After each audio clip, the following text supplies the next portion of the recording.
Yeah, And you see, bro, ooh, look at that, man. That's Chris. Look at these Look at two the bald head, man. Look at it, man. bald buff brothers. Man, we the out bald here. the bald buff brothers. That's a movie, man. The bald buff. Bald Buff Moving. And we own a moving company. And it turns into an action comedy. Moving. Because That's we moving the drug dealer out and we get caught up in the drug kingpin conflict. And so we got to survive and get out of it. That could be our movie, man. Bald buff moving. Bald Buff Movers. I love it. Yeah, man. We can make that movie happen. Don't steal that. They stealing Susan 29-4. They stealing it, man.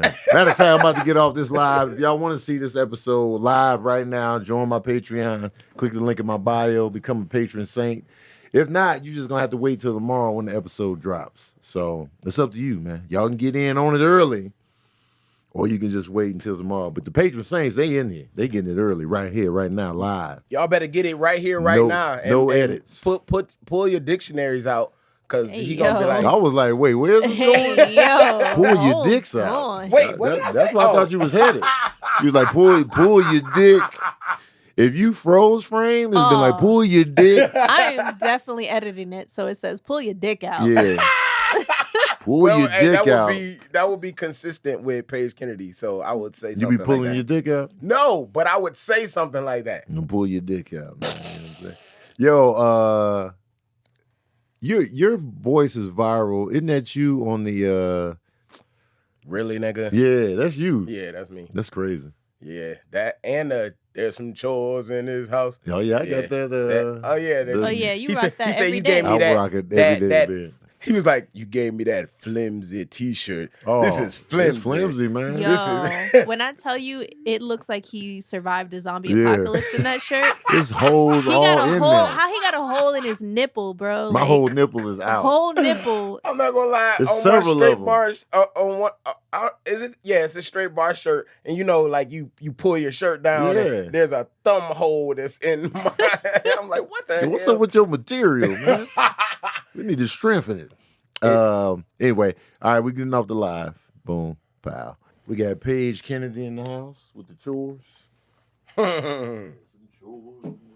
There's some chores in this house. Yeah, because I ended up buying like 4 different colors. Mm-hmm. Of which one? Chores in this house. I got blue, gray, green, and red. And the red and green are toe up. Mm-hmm. I'll still be wearing them though, because it's just pajamas. You know what I'm saying? He does rock them every night. Word. Every night. Yep. I got the gray one. I got one that I take on the road. And I got chores in this house. Chores in this house, man. My dog. Man, I'm telling you, man, I'm supportive. I'm supportive, man. You know what I'm talking about? You feel me? We got Paige Kennedy in the building, joining us for verbal cardio, and of course, I got my co-host, Water. You know what I'm saying? How much water you drink a day? I have I don't know how much it is, but I probably drink one of those. One of these? Okay, it's a gallon. Okay. You think you're getting a gallon a day, realistically? If I'm working out right, yeah. Yeah. Because you be working out. Because I would drink one of those things. I don't know how many liters, 2 liters? I don't know how many liters in a gallon. I don't know. I can tell you right now, hopefully. 3.78 liters. Okay, so I drink one of those at the gym, and then throughout the day, I might have another one. Okay. Another or liter? Half. Yeah. Okay. No, another 2 liters. Another 2, okay. Boom. Yeah, so either I have a full one or a half one, so almost a gallon a day. All right. You in there. You hydrated. Man, you know what I'm saying? That's all I ask. I'm a big proponent of water. I'm always talking about water. Water's my co-host on the show. You only drink water? Yeah, pretty much. Damn. Like I drink, if you don't count smoothies. But like if you drink just a straight up liquid, it's usually like water, green juices. That's about it. Dang, you healthy, bro. I'm trying to be, man. But don't get it twisted. I'll be bullshitting though. What? You would drink some Gatorade sometimes? No, not on the drinks. I'll be bullshitting on like, food. Oh.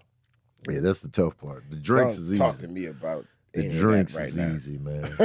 we got Sabrina on the ones and twos back here, producer extraordinaire. Actually, Amir's on the ones and twos. She's the producer extraordinaire. You know what I'm saying? We all here, and we got Paige Kennedy in the building. Yeah. Fresh from the Upshaws. Y'all got a new season coming out, right? It's out. It's already out. The signs that you know that he ain't seen them. I haven't seen. I'm still on season 1. I'm still on season 1, episode 1. I am. I pressed play, but then I had to live my life.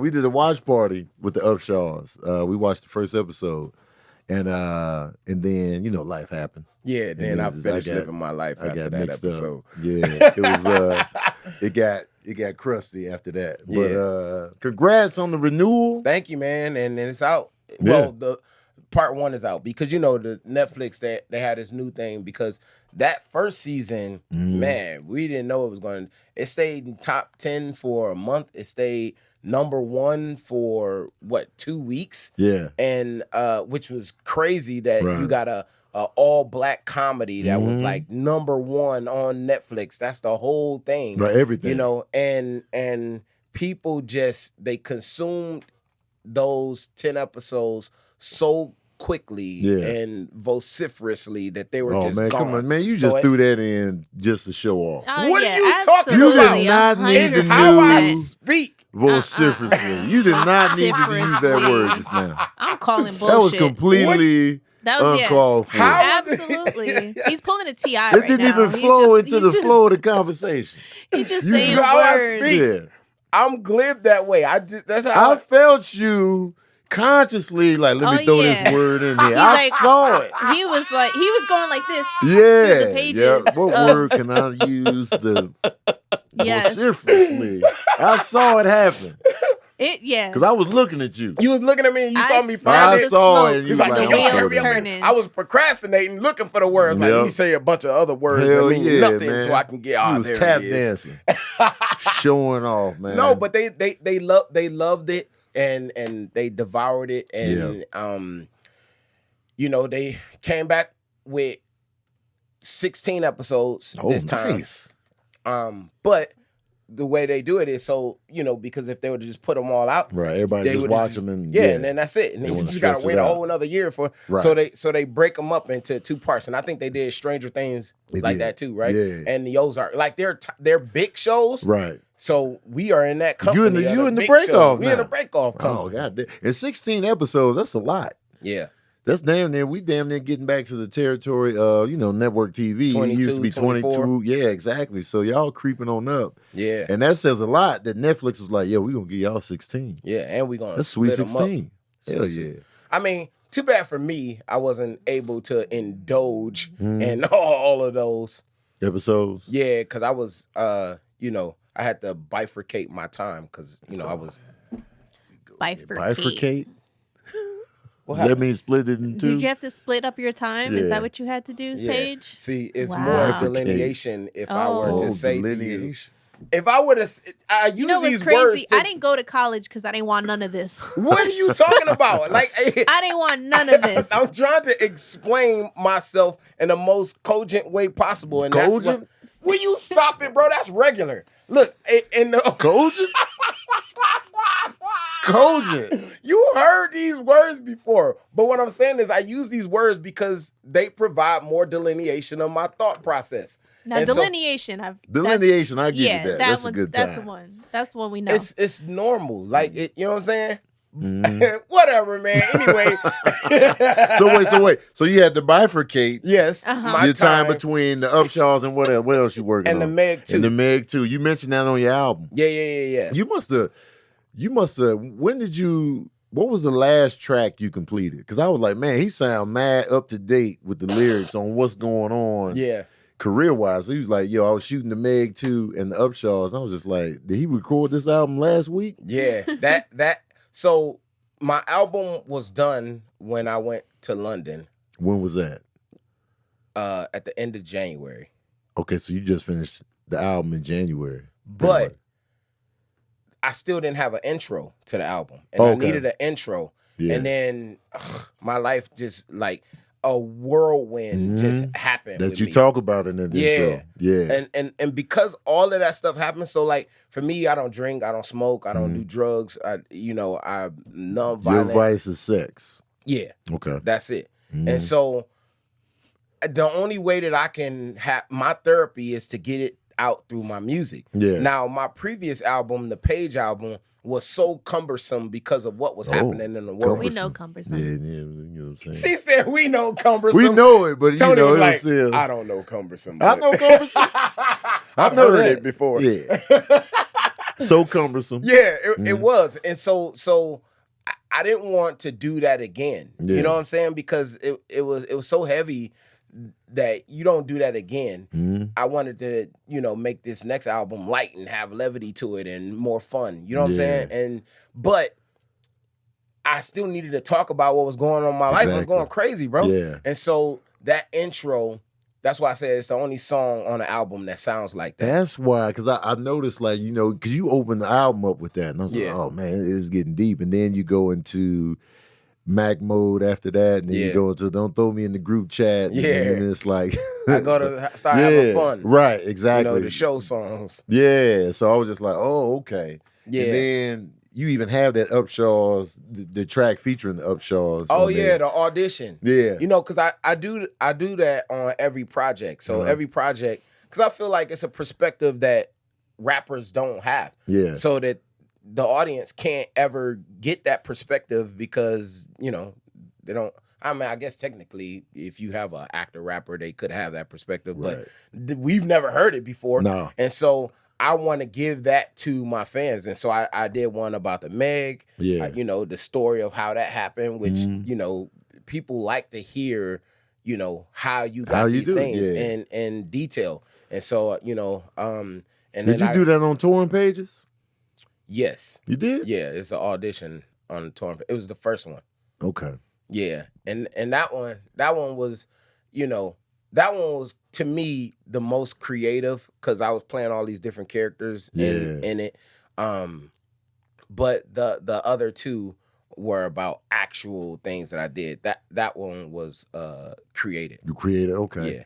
I like that you got a running theme within your albums with the audition. I remember Common used to. I don't think you were a big Common fan because we talked about him one time. I used to love her. But like he used to have, he had a theme of a robbery that he stretched out between two albums that he should have kept. Yeah, because it was like his apartment gets robbed in on the One Day It All Makes Sense album. And then there's like two tracks connected to that. And then on the next album, like Water for Chocolate, his grandmother gets robbed on a riverboat. So it was just like, he got a running theme of robberies going on. But then he kind of dipped out. So it's kind of dope. And then, were they the same? Were they called the same? They were called I forget the name of each of the tracks. Oh, but they were different names for them. Yeah, okay. It was like, on that first album, it was a part 1 and part 2 within the same album. And then the second one, it was like this one his grandmother called him, like, they robbed me on the riverboat, they took my purse, and then he tells that story about how he was able to find the cast that robbed his grandmother. Really? Yeah. Did he have his grandma on the song? It sounded like an old woman. He lying. They got me on the riverboat. She sounded like an old woman. I don't know if it was his actual, because he used to always put another thing that he always had. He would always put his dad on there, just talking. At the end of the album, it would be his dad. He'd be like, hey, and he would just come and talk, drop jewels or whatever. And he ended up passing away, so he couldn't be on all the albums. But I like running things, and even Redman. I know you're a Redman fan. Yeah, he would always have Dr. Travis and like Quilly, old man Quilly on the albums, and it was just like, I used to like hearing those running themes on like albums. Love the Superman Lover things. Oh yeah, because you look for those, right? Because you want to see what is he gonna do this time. And I was a big, which is that kind of like goes along with it, because I was a big fan of Redman doing that, and as you could tell, and of EPMD. So if you could tell like how my albums always have something to like play off of my name. Yeah. They used to do business. Business as usual, strictly business, business never personal. Yep. Yeah, back and every in time back in business, every time I'm like, what are they gonna do next? Right. What kind of business we handling now? Handle your business. Handling business. Did they do business never personal? Yeah. They did that. Okay. I'm trying to think of another business. Were you up on hip hop back then, EPMD days? So all right. EPMD's first album dropped, what, 88? 87?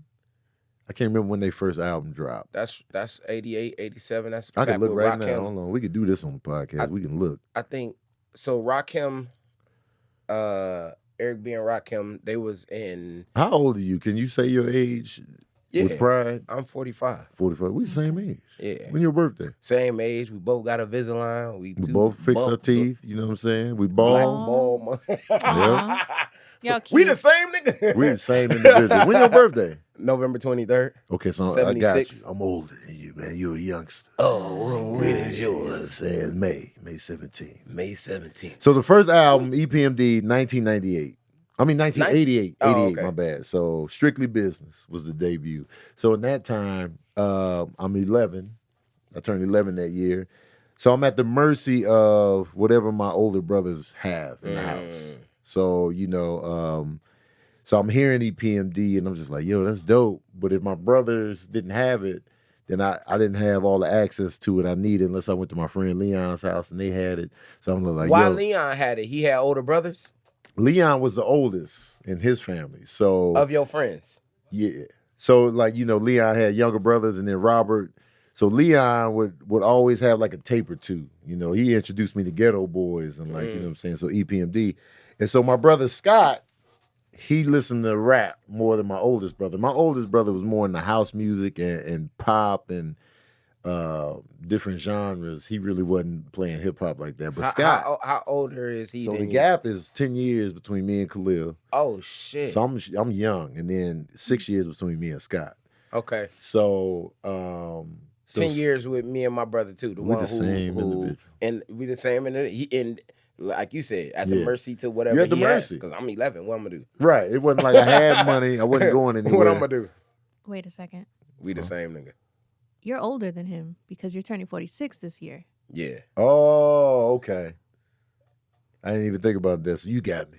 Now you must genuflect Yeah, to I me got it. because I am Not your genuflect. superior. What's this word, man? You must genuflect to me, sir.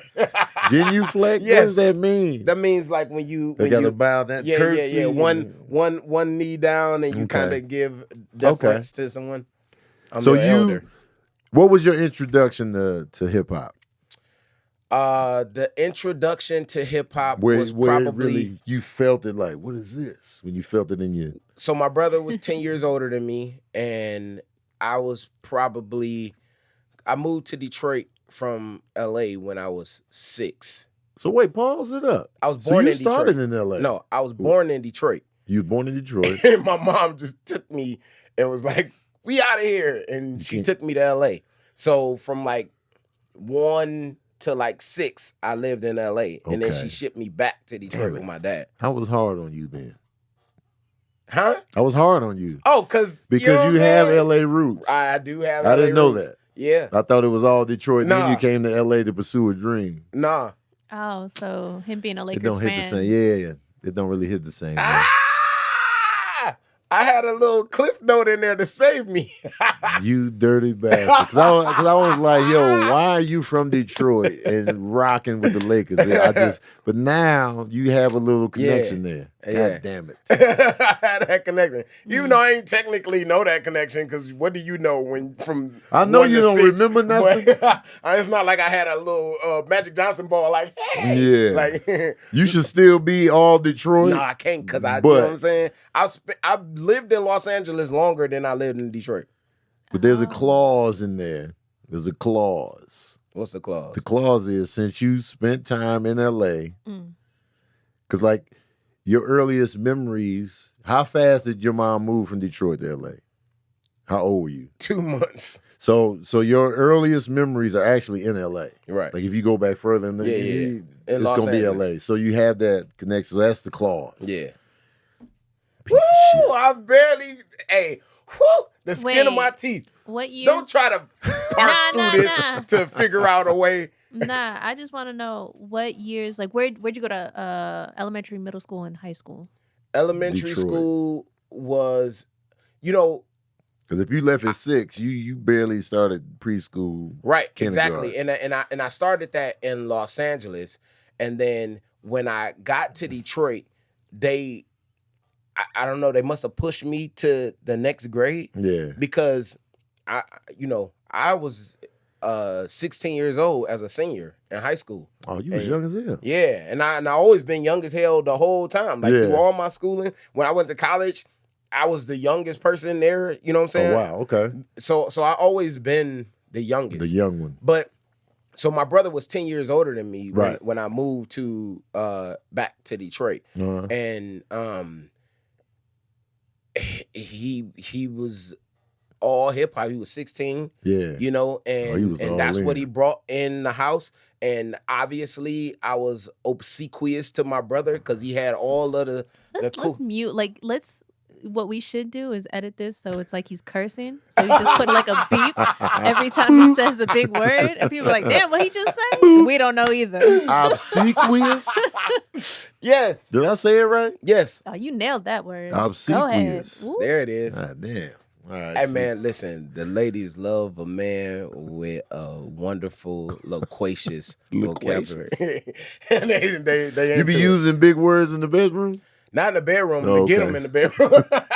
They're like, he's so smart. Ooh.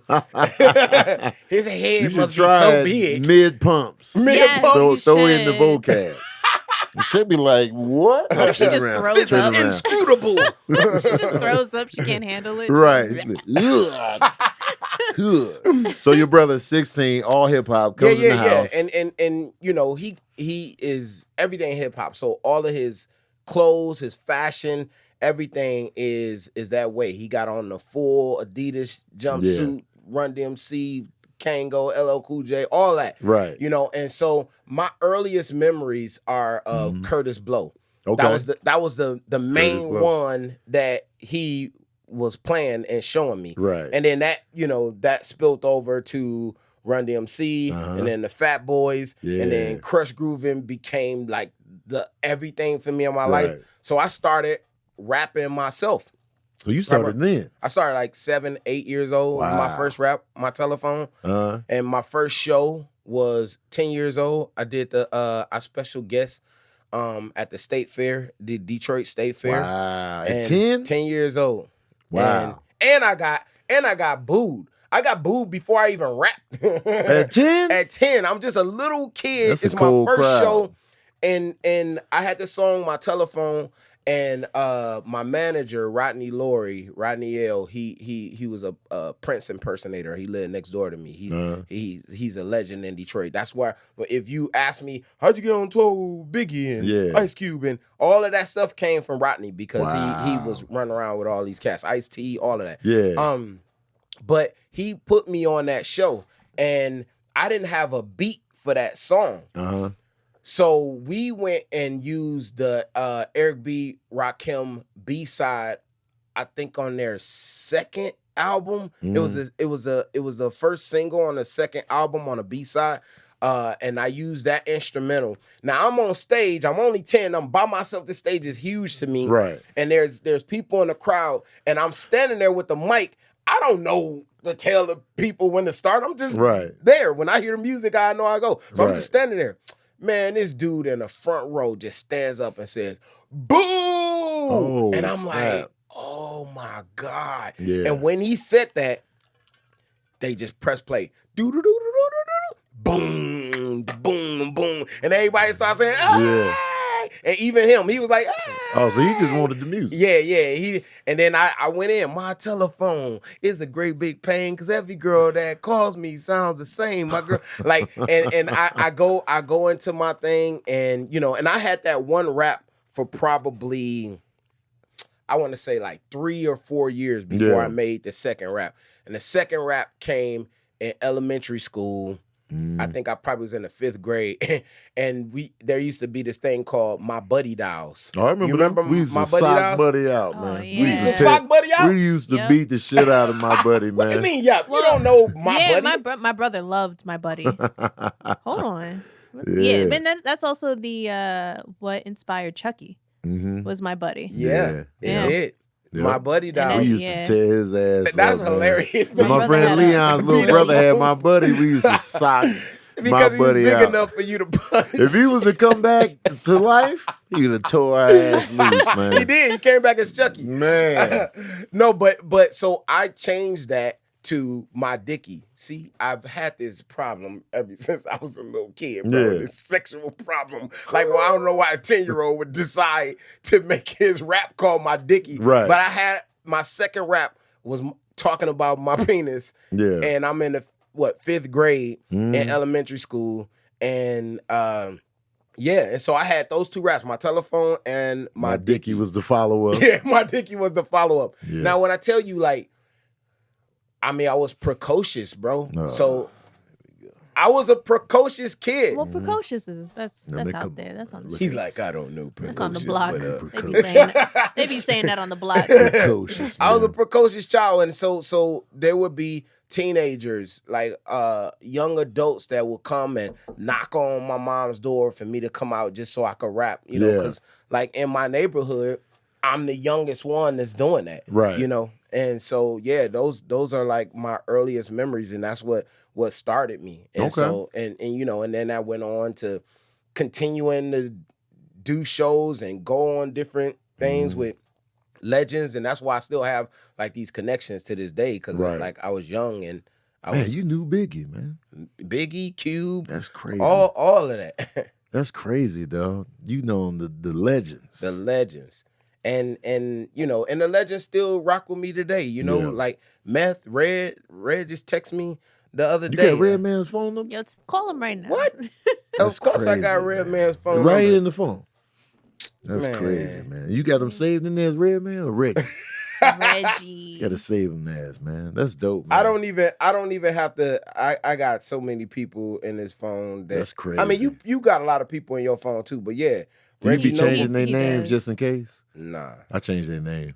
Oh, you just trying to That way, to if somebody give got my them- phone, they won't give know, them be bugging them. anonymity in Oh, case. That's a good Yeah, word right Red there. Man right there. Man. Red Man, that's crazy, dog. Yeah, man. I mean, but look, I think the first time I opened for Red Man and Method Man was 1996. Did you open for them on the Hard Knock Live tour? No, Oh, I'm about to say. it's before that. This is. This is when they first started touring together. Then this is when they Oh yeah. because the record label linked them to when they were promoting the Month of the Man. Yeah. Def Jam was like the Month of the Man, and it was like Red Man, Method Man. They were coming out. I remember that promo, and I was just like, oh shit. Yeah, there it You know, is. And then ever since then, you know, those two worked so well together. It was just like, yo, this is magic right here. Right. Cause I opened for Wu-Tang, Shaheem, That's crazy. and I know it's crazy. Like in college, in my community college, when I first went to community college. Yeah, I got pictures of me and Shaheem like 13 years old or something like that. the rugged Keith child. Murray, Keith Murray. all those cats, man. Damn. Yeah, man. I go back. So for those that don't know, because you know, you was introduced to me from Weeds.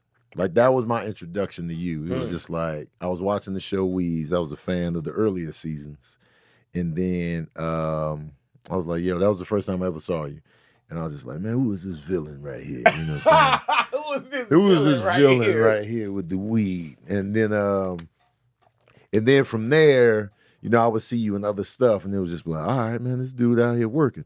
And so, and then, you know, cut to, you know, fast forward, and then I see you. You were one of the early Vine stars. Yeah. Wait, I- you never saw you black and you never saw Leprechaun Back to the Hood? That's impossible. I never saw it What? to this day. You saw Leprechaun Back to the Hood? Yeah, you were in it. Yeah, I was the weed, the one that spent So all that was this before money on the weed. Weeds. Yeah, that was my first movie. I never saw That's it. a throwback. Every right there. black person I know has seen that I movie. never saw and it it. still come on every year at Halloween on It's BET. a cult classic. It is a cult It- classic. it But is I a never cult. got into Leprechaun. Neither You did I. never saw none of the Leprechauns? No, not outright. I would just see pieces. I would just be like, yeah. Damn. Shout out to Warwick Davis. You know what I'm saying? You know his name. Hell yeah. Even Willow. movies I haven't seen, I'll be like, yo, Warwick Davis. You know what I'm Okay. saying? But I didn't even know you was in that joint. Yeah, that was I've my seen it. I didn't Man, it's just like, oh, that was snap. my first film that I ever did. I think 2003. How'd you get that role? The Leprechaun back to so it's funny how I got my first role ever, which was when I moved here. So I went to graduate school for Shakespeare in 2000. In Detroit or No, here? at University of Delaware. Oh, Delaware. Okay. Yeah, I went to a prestigious place. Oh, wow.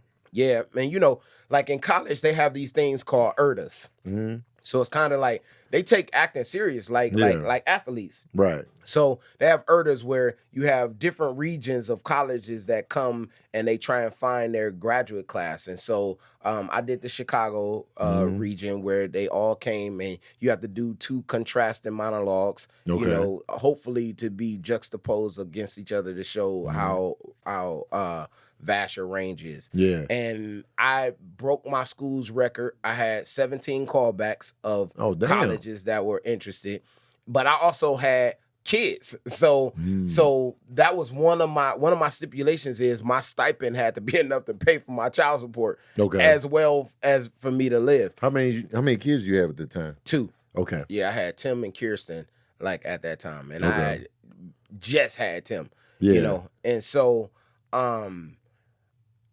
I was getting flown out to colleges. I felt like he got game. Yeah. Like Ray Allen. You was Jesus Shuttlesworth. I was Jesus Shuttlesworth. Yeah. And nobody else, this wasn't happening. None of the actors in my school, I had obviously amazing actors there. Nobody was getting flown to colleges and pitched. I got flued out to multiple colleges. I went to South Carolina, which was they had a dope program there. But soon as we were driving on, I saw that Confederate flag on people's porches. I was like, oh, no, thank you. Yeah. I would not be going here. Right. But then Delaware was like, look, whatever school offers you whatever, we will match it. Okay. And so I was like, bet. All right. So that's where I chose to go. And plus, that was where Steve Harris went. You know Steve Harris? Yeah. Yeah. And we looked Y'all do look similar.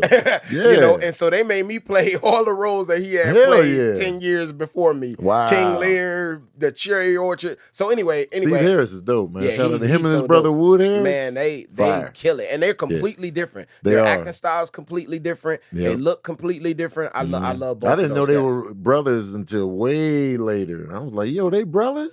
Never knew. I only saw them work together on the BMF. I was like, that was the first time. Yeah, first time I seen them actually in the scene together. Which one better? And they're both in Winning Time. Oh yeah, they are both in Winning Time. Yeah, yep. Different roles, but like they both in there. They like, both. yo. Which one you like better? Wood. You like Wood better? I feel like Wood has diverse. better. He's been getting better roles throughout, outside of like Steve Harris in The Practice and like him in Sugar Hill. But The Wire is so iconic that, Avon Barksdale. Yeah. And then, Wood Harris.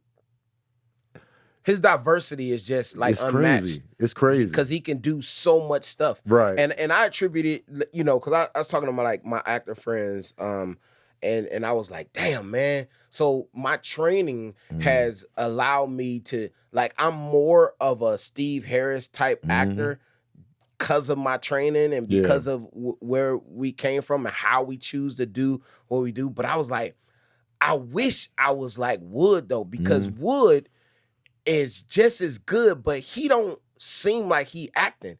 Like, he seemed like they just dropped the real person in there, and this is what's happening. Yeah.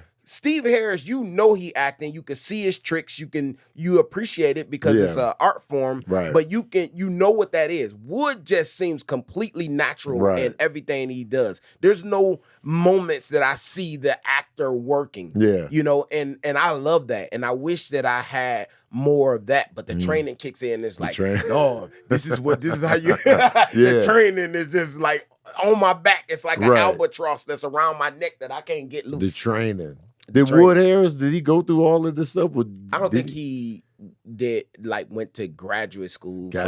So he has less training then. I think so. In terms of, so that's probably what allows him to look more, I guess, organic. Yeah, organic, natural. Yeah, he looks all of that. But anyway, so I I was doing that. You know, I went to college to do all of that stuff. Wait, I'm trying to go back to where we were, like how I even got to tell you about. Because I was asking you how you got your role in the Leprechaun.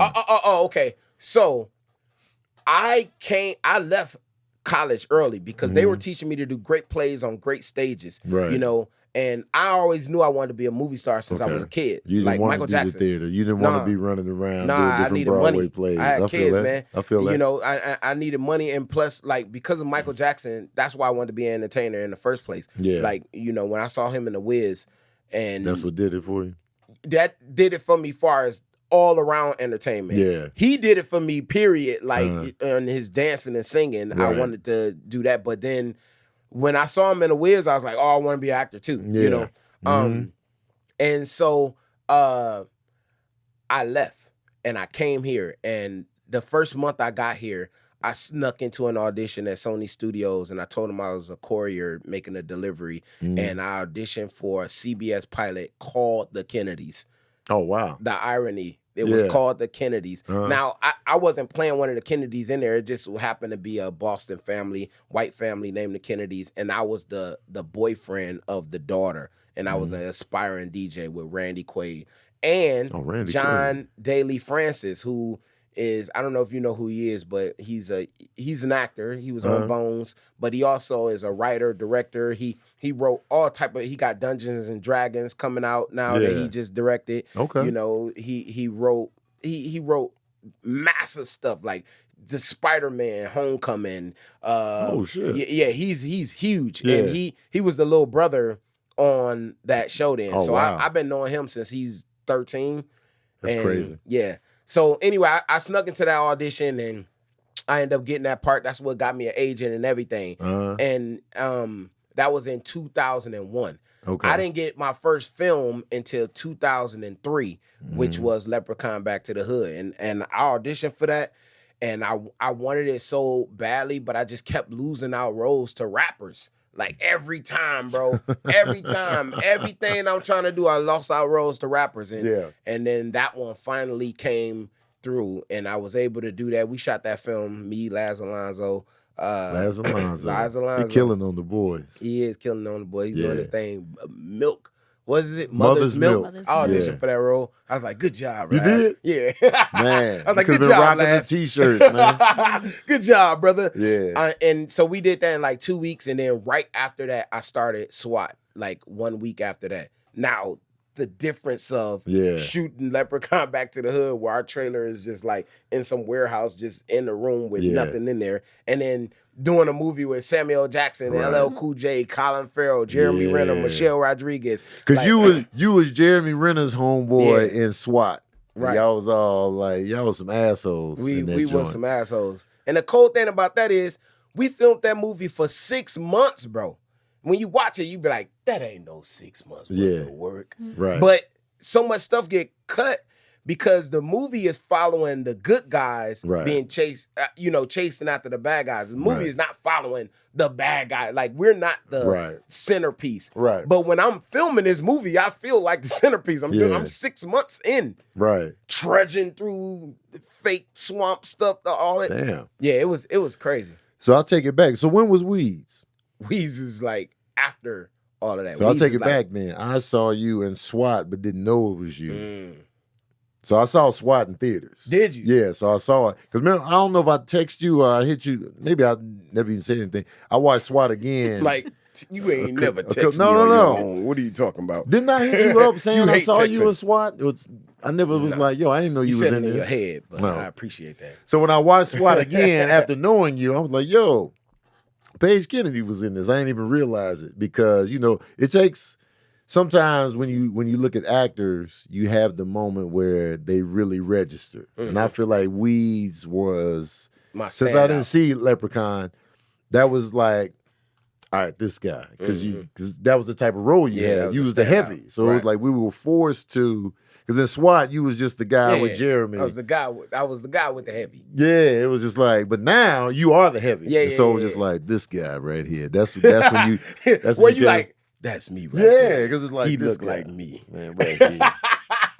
We Hey, got the so- same. Do it again. We got the same got the bicep. same, Look at you know what I'm that. saying? Look at This- it. The this arm. dude That right arm here. looks exactly the same. We the same, Right nigga. here with the wigs and the villainy. You can't We the trust him. same guy. This guy. You see that arm there? Because So it's uncomfortable. fun going back too and seeing actors that you didn't even realize they was in this. Yeah. Because they didn't register with you yet. Yeah. You be like, oh shit, Johnny Depp was Yeah. in You Nightmare like, on Elm oh Street. shit. Oh, Yeah, I know, yeah. right? Because you remember them in 21 Jump Street, and then you go back and be like, yo, he did And get pulled also, into the bed. your age dictates it too. Yeah. So, like, when I watch something when I was a kid, I'm not looking to see. I'm just watching, bro. Right. You know what I'm saying? But when you older, you're paying attention to more. Right. You know, you're parsing through things Oh. differently. Parson. Parsing through, you know, and you're looking even the extras. You will pay attention Yeah. to the extra. But I played basketball with that nigga. Yeah. All right. He was in this the whole time.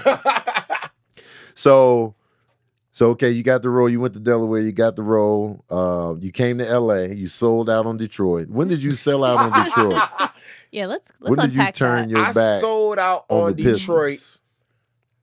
while I was in graduate school. So 2000, when That's I when was you a turn big your fan back. of Shaq, Mhm. right? You just a Shaq fan of went to the- everybody but Piston players, huh? Like y'all didn't have no legends. But keep going. now remember, I left Detroit when? I left Detroit 1995. I go to graduated in Delaware. 94. No. I had to go to school first. Delaware is graduate school, master's degree. That's the top shit. Oh, okay. Yeah, So you so- went to school. Where'd you go out of high school? So after high school, I went to Grand Rapids Community College. Grand- This I was is born where in Hey, Grand Grand Rapids. Michigan. You was born in Grand Rapids, Yeah. Michigan. Yeah. Okay, G Raggedy Yeah. in the building, Hey, I was born in Grand Rapids. but man. he don't never represent Grand Rapids. You 'Cause I a was- traitor, he was, bro. he was You born was there and then he situation- went home. We fled Grand Rapids and went right back to Chicago. So Oh. I didn't even remember Grand Rapids Oh, okay. until I got older and we visited my grandmother. But so I All can't right. really claim it. You can kind of claim you were born there. I was born there. I'm proud of that. All But right. I ain't got no memory. I ain't got no yeah, streets. you don't know. You don't know. I got right? But no, I I got nothing. in What Grand about the Rapids. hospital? Huh? What about the hospital? I name? was at Blodgett Hospital. That's a hospital I was born in. I don't know what that is. Yes, Blodgett. This the name. yeah, that's the name of it. I think it's Blodgett. Logic. Yeah, it's Yeah. still there. Oh, is it? Yeah, it's still there. Wow. Huh. Mhm. Interesting. Logic. Yeah, Blodgett. Logic. Yeah. Yeah, I went there to play football, and that didn't work out. Uh-huh. So while I was there, I got into theater because I was like, okay, I know I want to be an actor. The best actors come from the stage.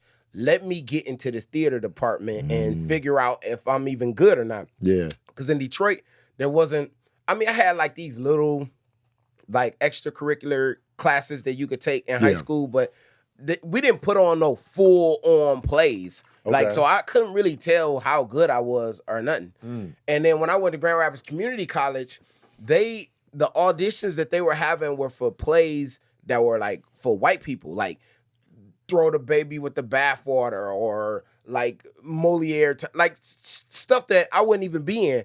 And because I came from a public school, Uh-huh. I couldn't read out loud well. Oh, okay. So we had these cold readings for these things, and I'm up there literally sounding like I'm reading because I am. Yeah. And I'm struggling doing that. And Right. these motherfuckers is coming up in there and they killing it. So Right. obviously they're not going to cast me. So I didn't get cast in Grand Rapids until I did a Grand Rapids community theater play called The Piano Lesson by Okay. August Wilson. And that was August about Wilson. August Wilson. Man. Another connection. That month is what's The first play I ever did was an August Wilson play, Fences. Fences. Fences. That was Corey. the first. I was Crooks. Crooks. Yeah. Oh, Yep. okay. Yeah. So I was him. The first play I ever did. That was my introduction to theater. He's a beast, right? Oh man. I Hell yeah. love. August Wilson's dope. You Then know- I did Fences after that. Did you? Mhm. Man. Troy Maxson. Hey, I dabbled around in some of the directing class courses things Yeah. with Troy, but yeah, that's an incredible role too. Mhm. I never fully got to play in Fences. I wish Yeah. that I did. But August Wilson, so I read all his plays because he was the first playwright that I got to do. Right. And and I played Lyman Jackson in The Piano Lesson, and it was rave reviews all through the Grand Rapids Press and all of this stuff. And then that made the people at my school kind of look at me differently because I finally got to show what I can do. Right. And then that's when they started casting me like in everything across the town, like even the other civic theater. And I started to get cast, but I was only going to be there for one more semester. And then I was leaving to go to Western. So I left Grand Rapids to go to Western Michigan University for undergrad. Okay. And so I was doing the undergrad there, and then I went to graduate school. Got you. So you were still in Michigan. Yeah. So you still should have been repping the Pistons. Okay, so what happened was I had already left in 1994. Okay. So I was gone 95, 96, 97, 98. I go straight to graduate school, 99. Kobe comes to the Lakers, and you got Shaq. And I'm like, oh my God. My two favorites on the same team. And I just became a diehard fan. And every year I became a sycophant of Kobe Bryant's. How could I? Because we didn't have Jordan no more. Like Jordan was phasing his way out when Kobe was coming. Yeah. He looked just like Jordan to me. So I'm like, nigga, I still got Jordan again. and then to me personally, he took the game further than what Jordan did with the footwork and the long distance shooting. So he was everything for me. So I didn't care about nothing. And I was now on the West Coast where I ain't get no damn Piston games. I only got Lakers games because I was living in Los Angeles. Would you ever watch the Pistons games? Hell no. After I fell in love with Kobe and Shaq, that was it, bro. The Lakers had who then? They had that was during the times of like Billups and Rip Hamilton. They didn't even have a star. They had a amalgamation of good players. I heard of that one. But they did not have a star. Still could have been loyal though. Right. How? Like you could have just checked up on them, see if they're all right. How? Tell me how. In 2001, what was my options to watch a Piston game? I'll wait. You would have figured it out. I'm sure there was a Piston bar. Huh? I'm sure there's a bar somewhere just playing all the games. Yeah. Nah. You could have kept up on the internet. 2001, they didn't have you could have watched the fuzzy channels with the games you playing. Had options. This is when not Sports Centers was on though. Was you checking in with the Pistons? Did you keep track of the record? I had already gone too far. God damn, man, you completely sold out. ASAP too. You just said I didn't sell out because I'm originally but from Los you Angeles. completely because you fell in love and you sold out. You was just like, oh, Shaq, Kobe, and you dipped. When I loved the Pistons during the bad boy era, I was still even too young to fully grasp what was going on. I'm what? In 89? How old are we in 89 when the Pistons won? 89, so I'm 12? Yeah, we 12, 11. That should have stuck with you. Bro, I'm thinking about my son now. He 10. I don't know if any of this stuff right now is about to just stick. Well, he loved Roblox, so maybe. The Bulls won the first championship in 91. I was 13.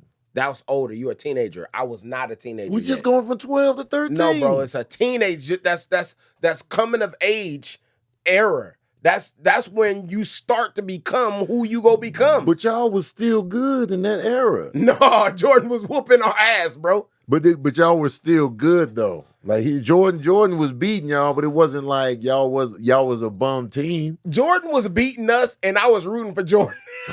Jordan was beating everyone. See, you're a player Michael fan. Jordan. That's what you are. I'm a player fan. You're a player fan. Yep. I'm a player. No loyalty. I'm loyal to the Lakers now. Oh, so why you loyal to them now? Kobe's gone. That's what I'm saying. Because I've been a Laker fan for so long, a diehard Laker fan. Now you want to throw years and you want skin in the game now. I got skin in the game. But you had skin on Detroit. I didn't have much skin. I didn't have much skin at all. I had one layer of skin with those 89. I guarantee you that if Detroit was good, who was you going for when Detroit and the Lakers faced off in the finals?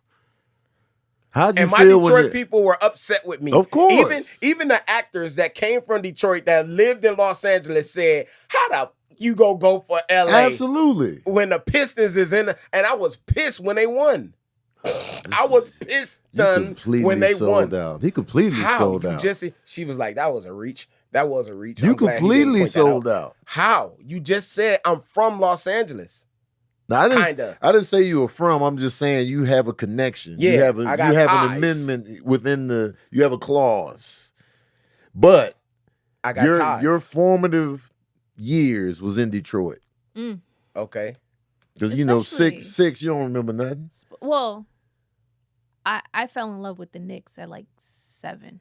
Why did you fall in love with the Knicks that early? Your dad was like, nah, the dunk, No, like 7. it was John Starks, Patrick Ewing, Anthony Patrick Mason. Ewing and them. The Knicks was killing then. Yeah, They was giving the Bulls smoke. come on, man. don't say killing, because they never actually Hey. Sorry. They didn't win nothing, but they went to the finals. Yeah. The Knicks went to killing the it. finals They and won one lost. game. They lost, but they went to the finals. That's something. Oh, okay. Yeah, and That's good. And Patrick Ewing is Is a what? a Hall of Famer, right? Yeah. Is he? I Was think he there? he is. he I should. don't know if he was there. I had his shoes. You know the funny thing about his shoes? Huh.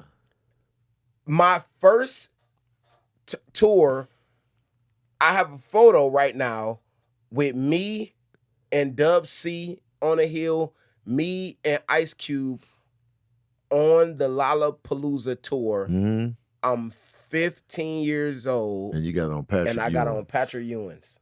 Crazy. No loyalty. Why would I have loyalty to that? I'm just saying, I'm That's giving all her I a got. shout out I mean, that I had on some appreciate it. Ewings. The Thank you. Patron Saints, is Patrick Ewing in the Hall of Fame? Yes, since 2008. Come on, man. Don't disrespect Patrick Ewing. He's one of the greats. He is. You know what I'm saying? We was Oakley, beefing with them, we and I had still Oakley give the then. Knicks We props. we had a lot of people when I was. John Starks dunked on us. He dunked Yeah. on two of Two y'all. people. Yeah. Maybe- I was like, ooh. Yeah, he gave You y'all know? the. They He had us dunked. nervous. But you sold out. I don't think I sold out because I got those ties Man. to Los You Angeles. didn't even Do you feel like you- realize you, I had the didn't, but ties now until I know. He's like, And I now- didn't sell out. I bought in. That's what it is. That's what He it is. bought into the Lakers, man. And That's then you gonna exactly- stay true to them now. Yeah, because now you gave me this evocative tool that I can use going forward now. So thank you. Chewbacca too. I should have never gave you that clause. I should have never gave you niggas clauses. Man, dog, you supposed to stay true because you stay true to Detroit and hip hop. I Ooh. do. You be talking Oh, about yeah, Eminem all the time. You work He's the with greatest. Elzai on the regular. So your Greatest. favorite MC of all time is from Detroit. Yep. There's no way in hell Eminem is rooting for the Lakers. He's still living in Detroit. Should I still live there too, Yeah, Tony? man. Go back to your roots. Eminem Should I is go- loyal. I think one of the lyrics in your song is like, once you make it, you like your hometown or you love your hometown. Oh yeah, so, I still represent Detroit to the fullest. Y'all can't say that. But you don't be Okay, but you representing don't in wanna go sports. Huh? What'd you say? I said he don't want to go back, and then you said, I almost wore a Detroit Pistons hat today. "Oh, we But would've snatched that off of you so quick." Blasphemy, man. What the hell kind of disrespect? Are you a Lions fan? I root for the Lions and the Raiders. There's Girl, so two. There's no. You know I root for the Lions and the Raiders. I knew it, but I'll give you smoke about it. Why? At least I'm still holding on to. But you got the little, nothing. you got the little cushion though of another team. Yeah, but that team was also terrible. But they But have I've been a they got Raiders- Super Bowls. Yeah, I've been a Raiders fan for a long time. yo, Miss Miles says his vocabulary doesn't even impress me anymore. Damn. See, I told you it was impressive at first. was impressive at first. She was like, if he slid in the DMs, I'll entertain it. Now she's But like, now- I'm not going to even put it on scene. Because she knows you're not loyal, man. So it's like use big words, but do not showcase your personality. Right. Yeah, because once we find out, wait, so Once- you got two teams? Wait, you bailed out Once on we You Detroit? guys know are about trading you. on me because y'all said that I had the addendum. No, y'all no, said you. All right. Because But- at least to me it made sense on why, okay, LA, but your reasoning for LA is not even what I thought it was. It has nothing to do with the geographics of you being a kid in LA. It has everything to do with you falling in love with some players and you followed them. And then you bailed out on Detroit. Mm. And then you got the audacity to stay loyal to the Lakers Mm. ever since. You hanging in there for the long haul. Because Kobe and Shaq are gone from the team. You still there with the Lakers, unflinching. and Jeannie Buss.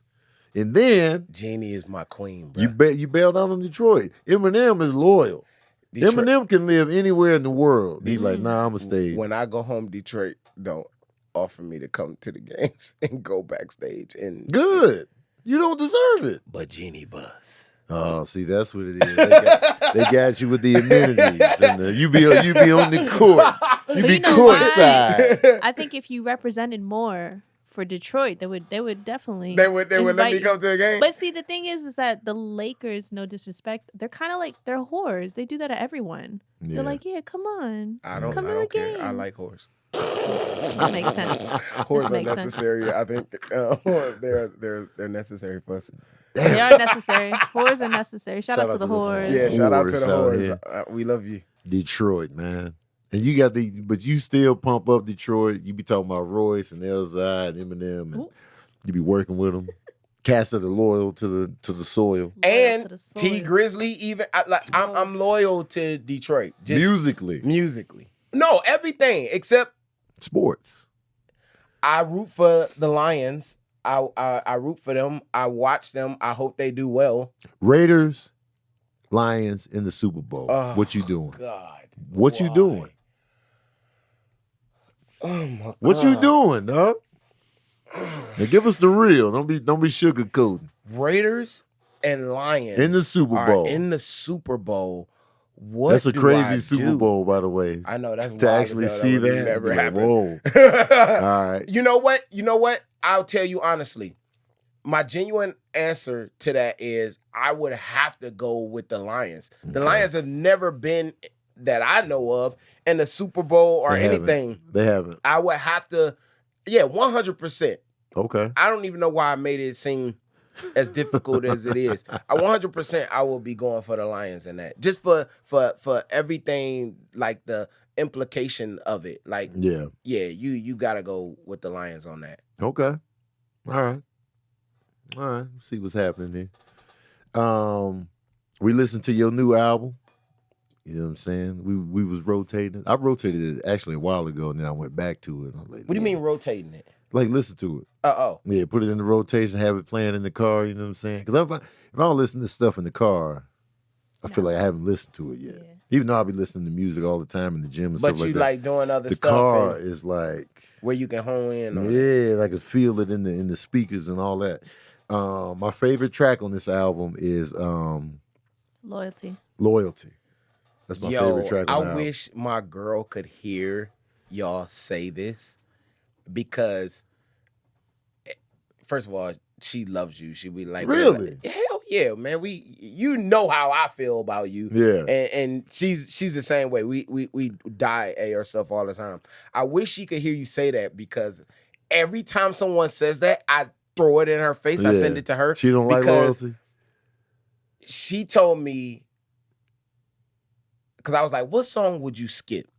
And she was like, said loyalty. Loyalty and I think cancel culture. Oh man.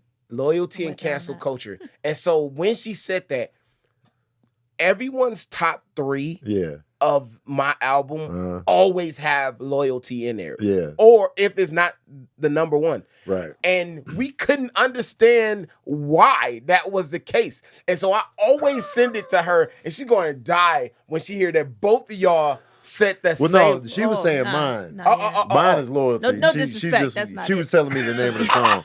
But side note, Morio said loyalty, huh? Hilarious! The irony of loyalty. Loyalty, huh? The irony of loyalty. Yeah. That's funny. Why is loyalty your favorite song? Loyalty is my favorite because, for one, the production. I like the sound of it because it's a mood. I guess every song is a mood, but like it's a mood that I can tap into, and the way the bars are constructed, the feature you have on there John is dope. Connor and 3D Nutty, they're both incredible. John Connor is underrated. Man, he is. It's like John Connor needs that project to really put He people put out a onto lot him. of material too. He I needs love that it. one Yeah. That one project, because he can rap his ass off. And so I was just like, yo, this right here is my flavor. That's my flavor. Like, you know, stuff like that.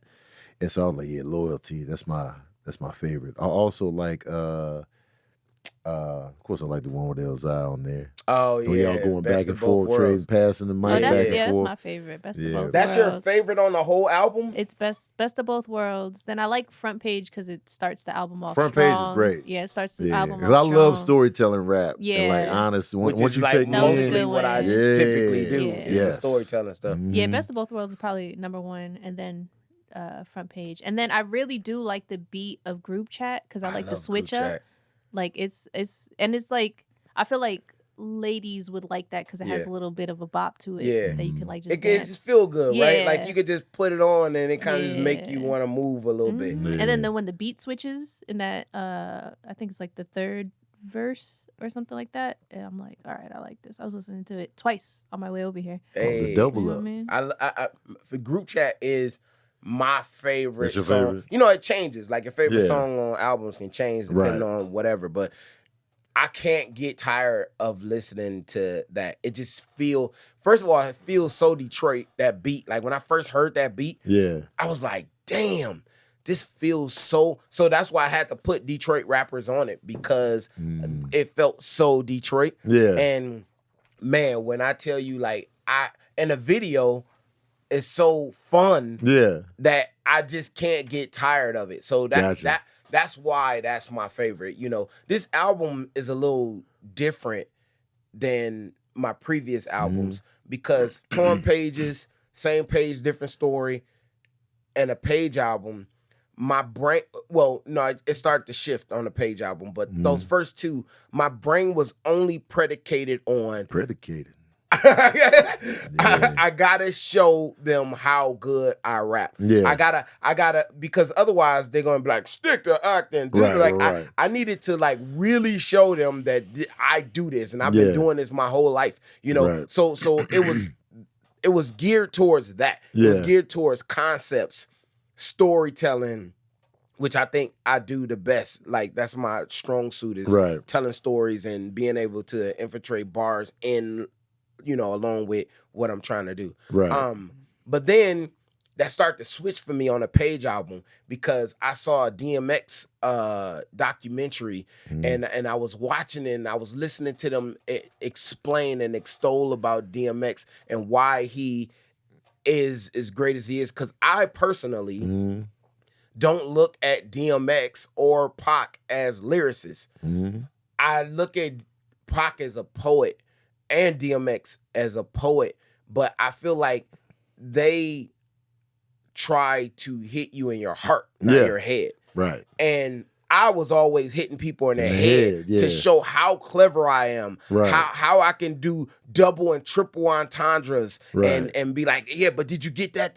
Like, you know, that's how my brain works, and that's the rappers that I like. And so I was like, you know what? On this album, I want to get people in their heart. And that's why, I don't know if you heard the Page album, but the Page album got all of the heavy songs, the Fear. Yeah. I'm sure you saw the Fear video, like with when Tim is in it and I got my other son and the cop. Yeah. I'm playing the cop. That was and, deep. Yeah, that, you know, so I'm trying to like tap now into your heart. So I got the Fear and the Safe and the thing with me and Exhibit where we're talking about black on black crime and where it comes from, and the song about my little niece Ariel and Flowers. You know, I wanted to not be so much focused on my lyricism, but more focused on the content of like getting some type evoking emotion out of you. And then because I did that, like I said, on the Front Page album, I was like, I need to have fun. You know, I need to have a difference, like, you know, of these two. And so Front Page is the first album that half of the songs are songs that are palatable in any scenario. Like if you go to a barbecue, a basketball game, you just playing cards, like these songs work. If you just like having fun, you don't gotta sit and focus and listen to, you know what I'm saying? Because like you can't necessarily listen to like nobody is gonna throw on Most Def if y'all playing dominoes. Like, you know, Chris you Fat wanna Booty, hell yeah, we is. no, but I know you wanna you know what I'm know saying? what You you wanna mean, though. focus Yeah. on you just want to have fun, and so I made that where girls could really Right. enjoy these songs, and then I made sure that I had a bunch of feminine energy on the project, you know, with those features, Right. and so there was I was really curious about you because I feel like what you like is more in the vein of like how like the Torn Pages and the like those other things, as opposed to this one that has that element of it on there, but Right. it also has the element of just music that feels good. We just having a good time, man. You know what I'm saying? We macking girls down, we chilling, Right. we vibing, yeah. So that's why I was curious of your opinion on this album, because it seems like it might have like half of the stuff that Right. you would be into, Yeah. and I don't know if you like the other stuff or not. Maybe you do, maybe you don't. Like, you know, Yeah. how did you feel? I like the latter half, the hard side, I guess. The when you going like deeper, when you take us to a deeper place, I'm like, yeah, I'm all in, because that's where I'm at now. Yeah. You know what I'm saying, in my life internally. So I'm all into like, you know, going deeper.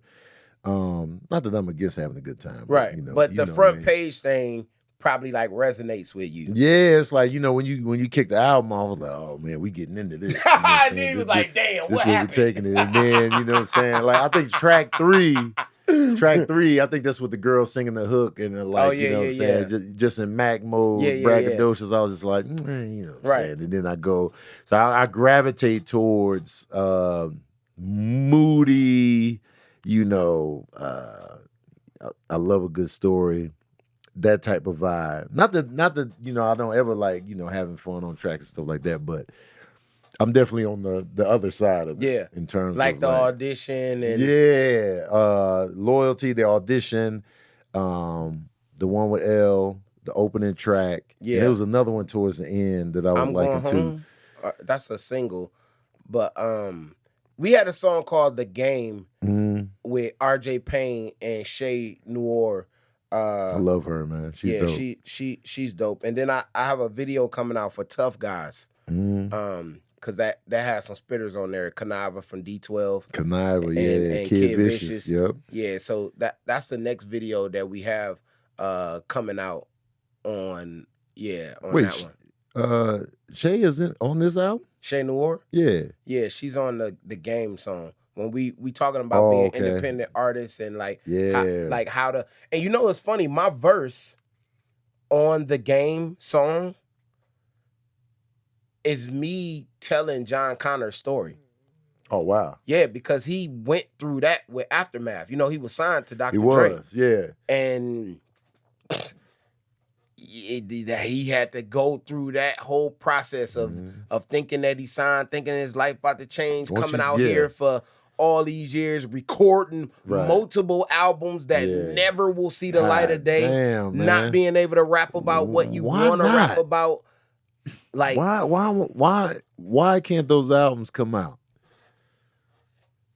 I don't know. That's a, you know, you look at Dre. I heard a Dre album, and people probably will never hear it. It was supposed to happen. You know, you think about how many songs Dr. Dre actually has, and they will never see the light of day. Yeah. You know, I can't do that.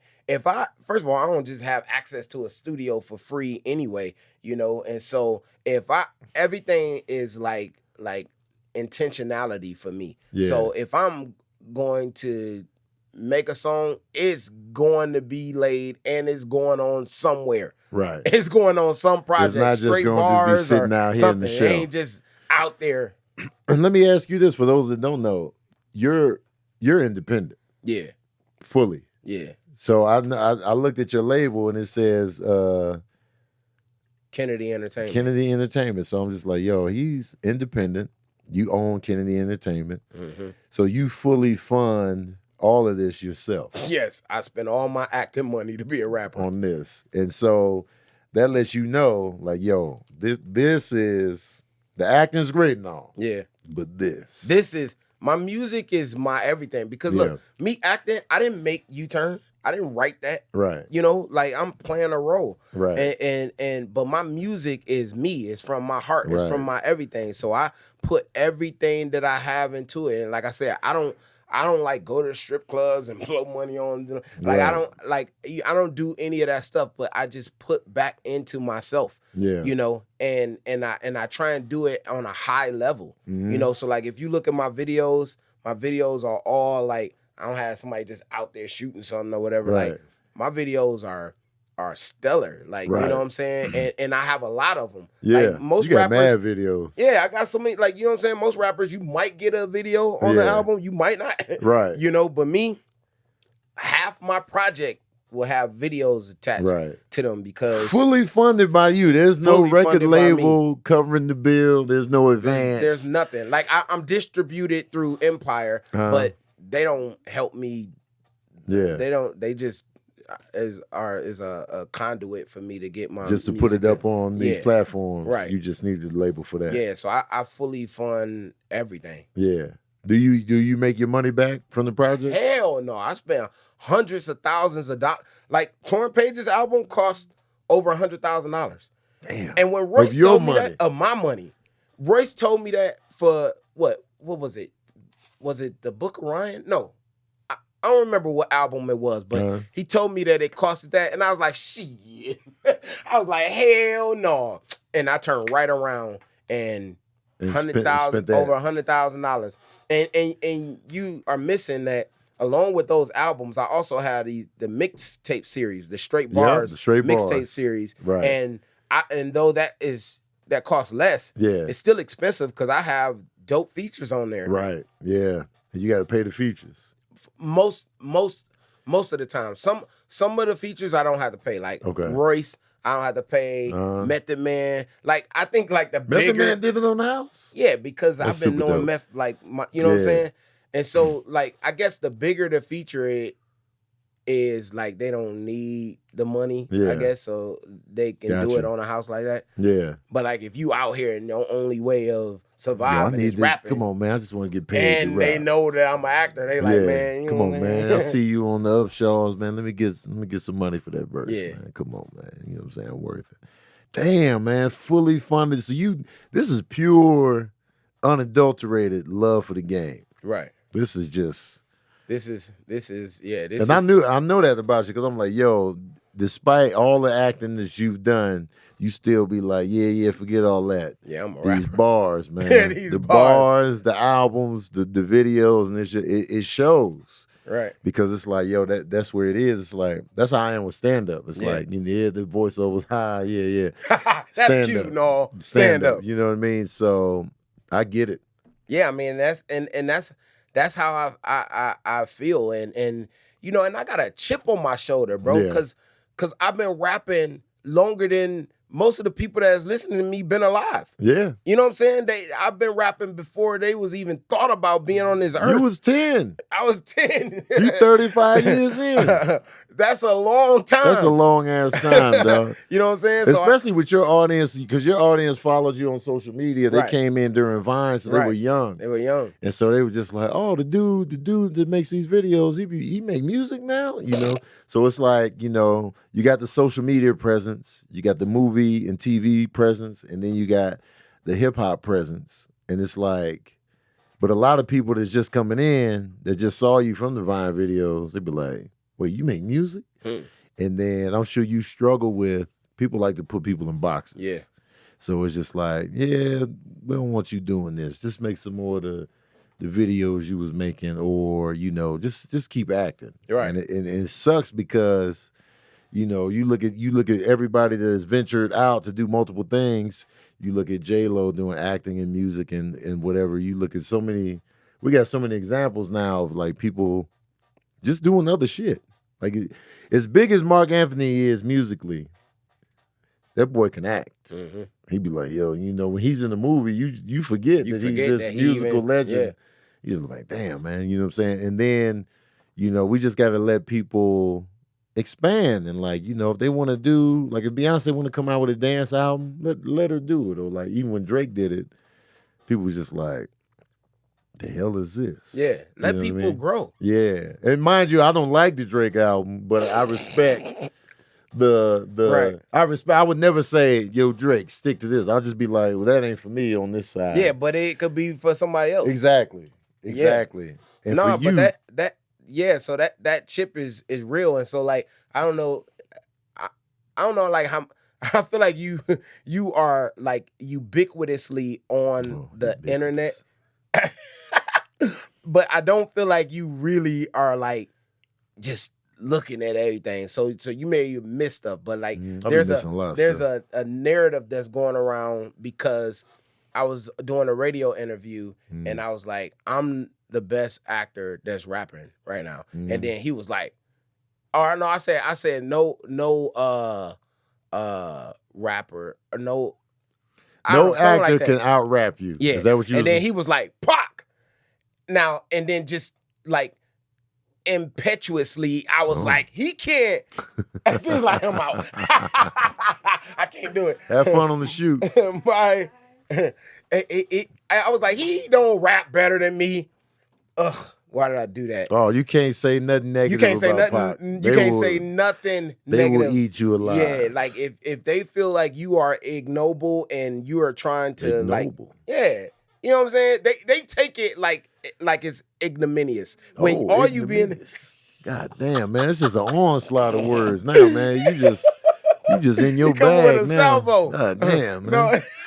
So what happens is, but then I had to try and be specific about what I was talking about. Yeah. And I'm talking about just, he doesn't write bars like me. Like he's not concerned with the stuff that I'm concerned with as a writer. Like he's more straightforward to the point. You don't look at him as like multi-syllabic flow. Like, you know what I'm saying? Yeah. He's more straight, and it causes big groundswell of stuff, of people making videos on my behalf, vice versa. And I don't know, I stand on what I stand on. I feel like, to me, I feel like I'm the most diverse actor / rapper in the world. And what I mean by that is I am commensurate in both. Typically, if you have, someone who does both, they're better at one than the other. To me, I'm on the same level of both, and I do both very diversely. So I'm a Shakespearean trained actor. Right. So you compare me to whatever other actor that you want that does something else, they don't do that. Right. They don't do comedy as well as they do drama. I do all of it. Like they stick with what they do. Right. And with me, you don't see me coming. You don't know what I'm going to do, because I can be the funny best friend. I can be the athlete on Blue Mountain State, or I can be the killer on The Closer or Weeds, or you know what I'm saying? Right. And then I can turn around and give you Richard III or Othello, like, you know what I'm saying? And same with the music. Like my music, like I told you before, like I can make songs that like feel good, that you can party to and have fun. I can be introspective as well as storytell with concepts, but then I can also be the person that you put on a radio station, straight bars where every line is, you know what I'm saying? So when I say I'm the most diverse in both, that's what I'm talking about. Yeah. And we have this conversation all the time when you bring that up, and it was like, okay, what about Childish Gambino? Yeah. Or what about, and I'm like, because they only going by the name. Right. They take umbrage in me saying that I'm better. That I'm better than somebody whose name rings, supreme for you. And I'm like, okay, but let's talk about it. Yeah. If you talk about it and you actually have the discussion and you hear what I'm saying, it will make you think more so than Pac, Page, man, you ain't better than him than nothing. The knee-jerk reaction. Yeah. So people was bringing up Childish. They was bringing up Pac. Common. Most Def, Common. No, they those are the ones that are the good ones. Yeah. They would bring up, no offense to anybody in this, they would bring up Snoop. They would bring up Eminem, which I feel like I've only seen him do like 2 things. He in done 2 acting in the things. He first one. did Like, 8 Mile and The Wash. Oh yeah, he killed The Wash. I thought he was hilarious in The Wash. But they'll bring up anybody that's done, and I'm like, listen, they're not the same as me when it comes to, like, I'm the level on both. If you take who's your favorite actor / rapper? I think Mos Def is the most. Okay, if we talking rapper actor. I've always said this. I feel like Mos Def is probably the most diverse rapper actor I've seen. In terms of every character he's played has been completely different than the one before.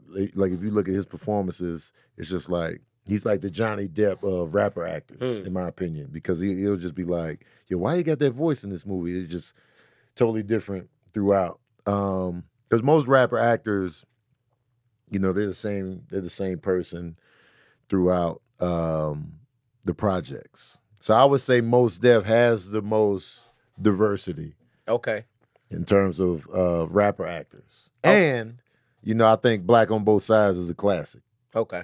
So I would just say him. Do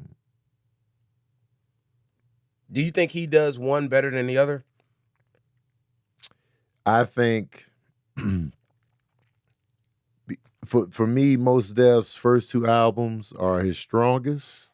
Then after that, I was kind of like cherry picking from the albums. Okay. So it's just like, but I feel like his acting roles, even though I don't see him as much as I would like to. And that is my point right there. I was waiting to get to that. This is where he that gets debunked. Yeah. Because I am actively in both places simultaneously. Yeah. There's no time off, bro. I am always present. I'm omnipresent. I'm omnipresent in movies, in TV, a commercial, on social media every day. I put out multiple projects a year on music-wise. And so that's what I'm talking about. Like, we talking about Mos Def. When is the last time you listened to Mos Def music? Where's the music? Is it even in the 2010 album? He just put out a Black Star album. Him and Common? Him and Talib. That just dropped. But it's been a while. But he's enigmatic like that. He'll dip off. He'll dip off. And acting wise, when the last time you saw him act? I haven't seen him in a while. So that's what I'm saying. So are we talking skill set or are we talking output? Okay, let's just, for the case of this argument, let's talk skill set. Because right now, ain't nobody that's in both those lanes to me touching me. That's to me. But let's just only talk skill set because I like where you went with that. Let's talk about that. So skill set, I would say that, you know, lyrically, you are a rapper, you are a lyricist. Like you be like piecing together. You're cut from the Eminem cloth, the Royce cloth, not to just keep it Detroit, but the lyrical side of rap. Yeah. Like you what we talking about? What we putting in here? Pharaoh Monch, the Cats, Black Thought. You better like Black Thought. Yeah, of course. course. All right. So these are the lyrical. That's they are he's a supporter, by the way.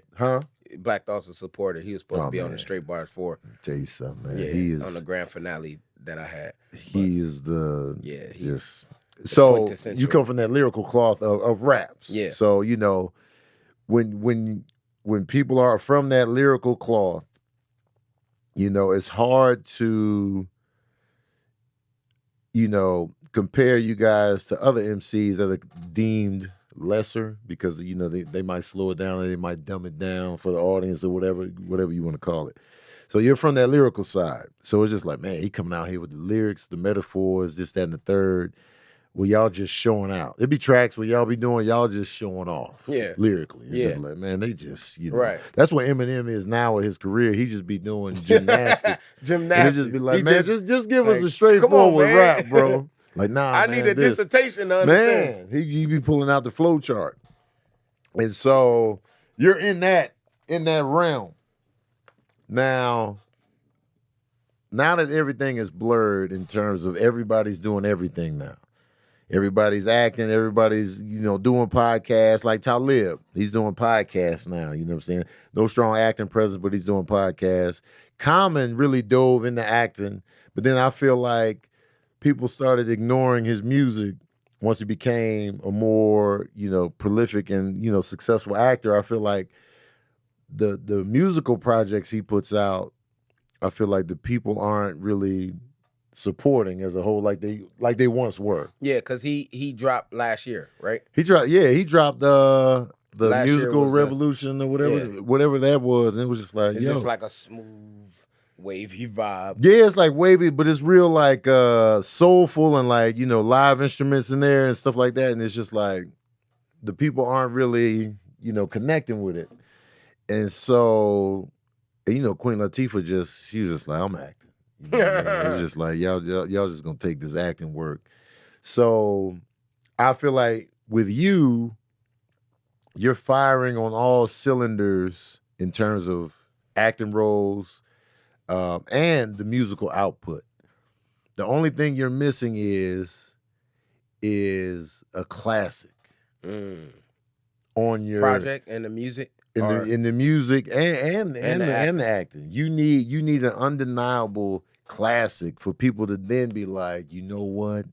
Because when you look at or be in a movie that really resonates with the masses in a sense.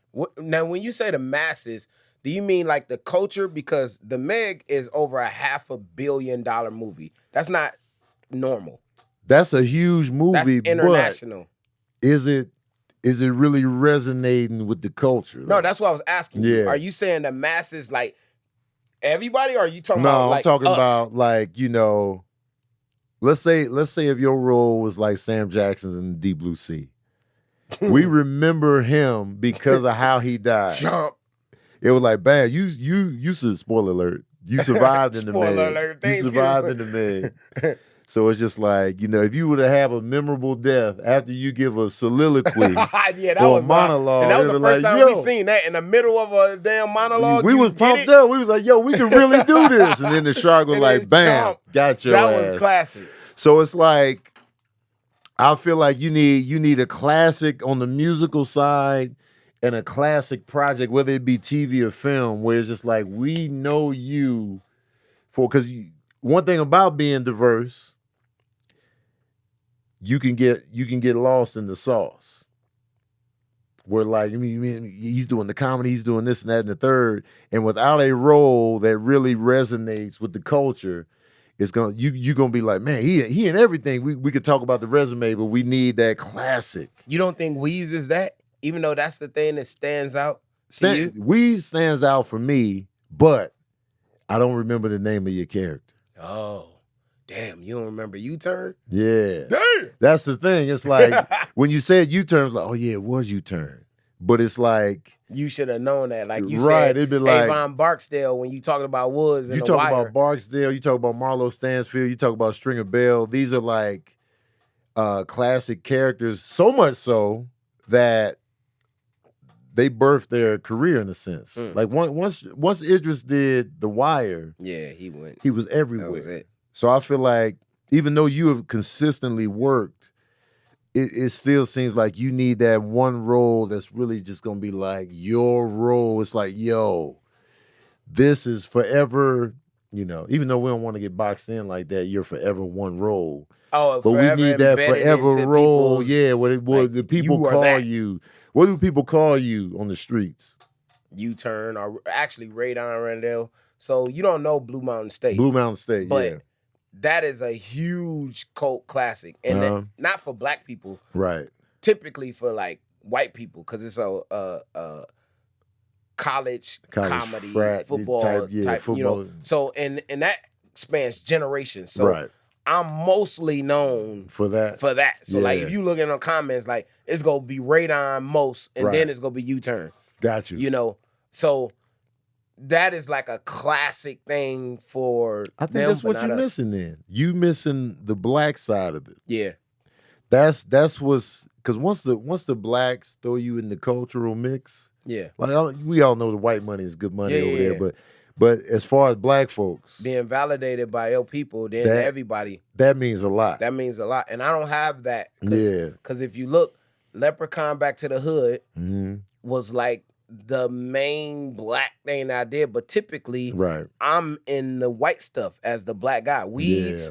Black people sing Weeds, but not like it's not a really black show. Black people they don't watch Weeds. it like Power. Right. It wasn't a Power. Yeah, it didn't make a impact like that. Now, had it with the role that I played in Weeds, then it would be that. But, you know, at that time, most black people and wherever they are, they ain't even fucking have Showtime. You know what I'm saying? Yeah. So it wasn't going to hit like that. And imagine you turn on Power. That's what I'm saying. It would be. Then it would be. Then it would be like what you're talking about. Yeah. So you saying that I need to be in a black project with a role that stands out like that. That is like where we know you, man. You because we all know how black folks do. Once you kill something for the blacks, we just be like, man, and then you become eternal within the culture. Yeah. And so when you have the confidence that you do, as you should, if you don't have something to back it up culturally, people gonna be like, they're gonna keep doubting you. They're gonna be like, man, Pac. They're gonna be like, or whoever else. So do you personally, you Tony Baker, do you feel like I have a disillusion of grandeur based off of how I... No, because I feel like you got to have that confidence. I feel like every MC, first of all, MCs have to have that. You have to have the confidence that you have, or else it's just not gonna. Whether they say it out loud or not, you know, you got to have the confidence that you have, and you have the catalog and the skill set to stake a good claim.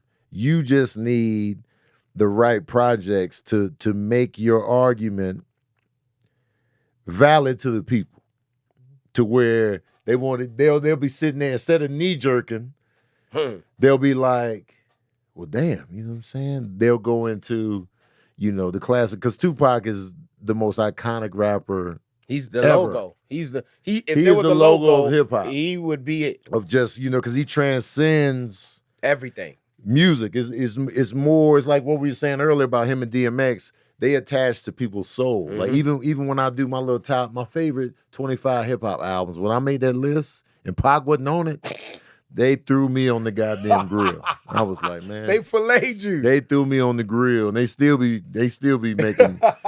They be like, man, you don't like Pac. I'm like, I do, but like, you know what I'm saying, like, and so they forever throw me on the grill for that. Because, you know, Tupac is so iconic. So once you threw yourself in the ring with him, people going to be like, Pac. And what's crazy is they will say that even if they don't have the recon, if they didn't even do their reconnaissance to even hear me, they're making this assumption. They didn't even listen. They ain't listen to one straight bars project. Yeah. One album, nothing. Right.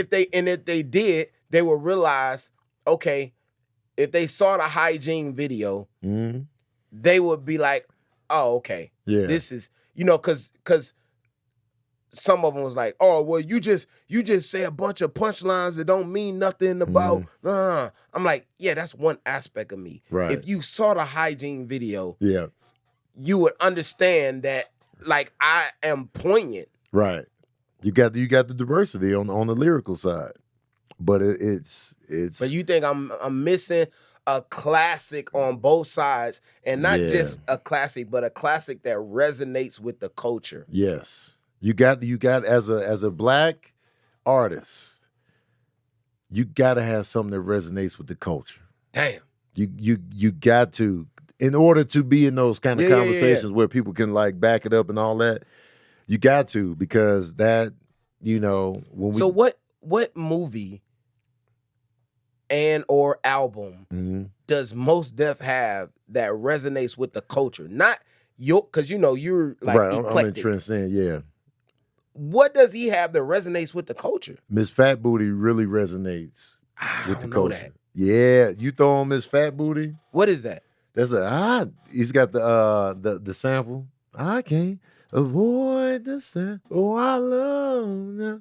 That is to forget. I know. Okay. So Miss Fat Booty. I know that song. That's a song, right? That's a song single on the album. And he has Umi Says on that same album. My Umi Says, shine your light on the world. Oh, okay. Shine your light for the world. So it was like, and that album came out completely underground, still went gold on the underground label, which was Ruckus. So it really connected to the underground as well as like, people that were in that vein was like, yo, I like this album right here. And it was something about Mos Def that on an acting standpoint, he really stands out in the stuff that he does in terms of like, whether it be something the Lord made that a lot of people haven't seen, but it was like his role was just crazy. Have you seen it? And then he was in Brown Sugar, which resonated with the black audience with Tay Diggs and Sanaa Lathan. It was just like, yo, Mos Def was dope in that. And so, he would dip into these black projects and then do white, he did Hitchhiker's Guide to the Galaxy and he was in Monsters Ball and it was just like, and he was the object of affection in the Alicia Keys video, You Don't Know My Name. You're a super Mos Def fan, huh? I'm a fan of just like, because you got all the recon. You got all the names. You got the dates. You got who he co-starred with and where he signed up in the lineup, where his name came in the credits. Absolutely. Damn. He just really resonated with black folks because he's pro-black, he's outspoken. So it's just like all of these things encompass who Mos Def is. And even in that Black on Both Sides album, he's talking about, the contaminated water supply, mathematics, where he's just doing bars and being clever. He's talking about being black in America. So you getting this whole like vivid picture of everything within this album. So it's just like, all right, he's for the culture. And so that's why Mos Def kind of just resonates with, because a lot of people consider Black on Both Sides a classic. It didn't cross over, but it didn't have to. Because it was black on both sides. I was black on both. I'm trying to think like of my information of Mos Def. Like I clearly know that Mos Def is a dope MC, and I think I've probably mostly heard like one-off things. His albums don't resonate with me in a way where I think, oh, let me go turn on this Mos Def album. But you lyrical McGee. Because remember I had to put you on the Common. And Common has arguably two classics by the masses, like Water for Chocolate and B. Arguable third with Resurrection. So it's just like, I Used to Love Her is just a hip hop staple at this point, which they rooted in the making of Brown Sugar. So with let's take other rapper actors. Queen Latifah, for example. She was iconic in the sense that, when Black Rain came out, she was the first female MC to go gold. And then, on the acting side of it, she had the Cleo role. Now that's when you say iconic, which resonated with everything. It was just like, yo, that role was like, yo, Queen Latifah murdered in that joint. So it was just like, when Ice Cube, his movie debut as Doughboy stood out. Resonates. Ice-T and New Jack City. New Jack City. So it Trespass, both of them. Yeah, it's just like these rapper actors were walking into roles that, oh shit, man. Even Tupac and Juice, it was just like Bishop. It was just like, God damn, So these immediately tapped into the culture. Yeah. Of black folks. And once we got you and you get us, then it's like boom. So how do we do this in 2022? Because we're talking about in the 90s, like when we don't even have movies like that right now, like how we had in the 90s. Yeah. So how does Paige Kennedy find into, because we got to talk about current, right? Because this is what's happening now. Yep. What does it take for me to, because like I said, I got the Meg 2 coming out, right? Mm-hmm. The Meg 2 is starring Jason Statham and the biggest actor in China. His movies gross $8 to $1 billion this last 3. Yeah. Only in China. Yeah. So we are anticipating that this Meg 2 that already was over $500 million last time Right. is bigger, better, faster, funnier, more prestige now. Right. And it has him. Right. This movie might make $1 billion. Yeah. There's only a handful of movies that made $1 billion ever. Right. And then There's more than that, but I get what you're saying. Yeah. But you know, and I'm starring in this movie, and my part is like, is it bigger? It's bigger, and it's like on some like action hero type shit. Okay. But that's not what you're talking about. No. Even if it makes $1 billion, right, that is not what you're talking about. Because the culture is not going to grasp onto the Meg. Right. The world will. Yeah.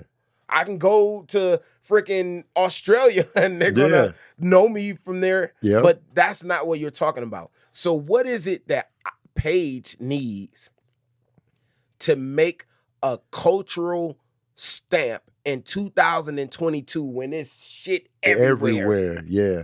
You gotta tap into the blackness. Or stand out. Atlanta black on BT on like that. And what that's movies the thing. do we make? That's the thing. Look at Atlanta. You talking about the show or I'm talking about the show. Okay. Atlanta sticks out culturally.